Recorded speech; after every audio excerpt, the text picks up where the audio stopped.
পাঠাবলির বদলে স্বেচ্ছায় রক্তদান শিবির রাজনগর ব্লকের বেলেরা দুর্গা মন্দির প্রাঙ্গণে।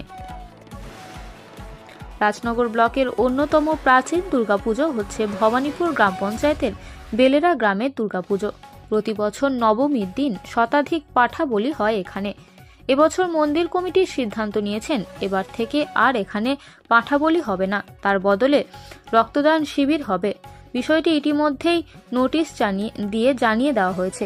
আজ সেই নোটিশ মোতাবেক মন্দিরের দুই প্রয়াত কর্মকর্তা রামচরণ শিকদার ও বেচারাম শিকদারের স্মৃতির স্মরণে আয়োজিত হয় এক স্বেচ্ছায় রক্তদান শিবিরের। এলাকার বহু মানুষ স্বেচ্ছায় রক্ত দিতে এগিয়ে আসেন। সেই সঙ্গে এলাকার কৃতি ছাত্রছাত্রীদের সংবর্ধনা জানানো হয়। এ বিষয়ে স্থানীয় সমাজসেবী রানা প্রতাপ রায় জানান, রক্তদান জীবনদান। মন্দির কর্তৃপক্ষের এই উদ্যোগ প্রশংসনীয়।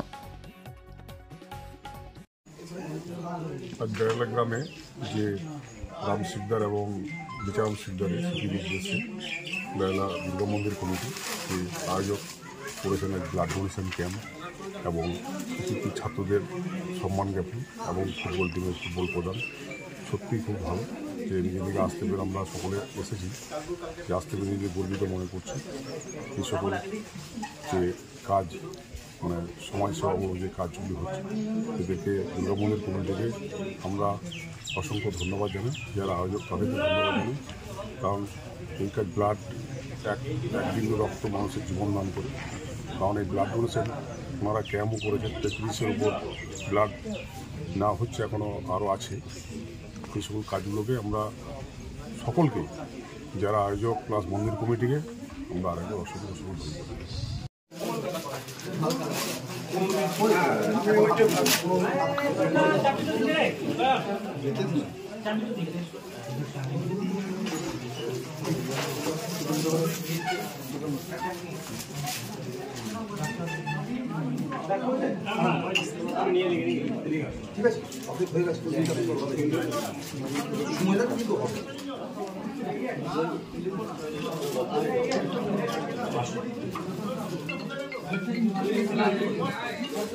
রাজনগর থেকে উত্তম মণ্ডলের রিপোর্ট, বীরভূমি বার্তা।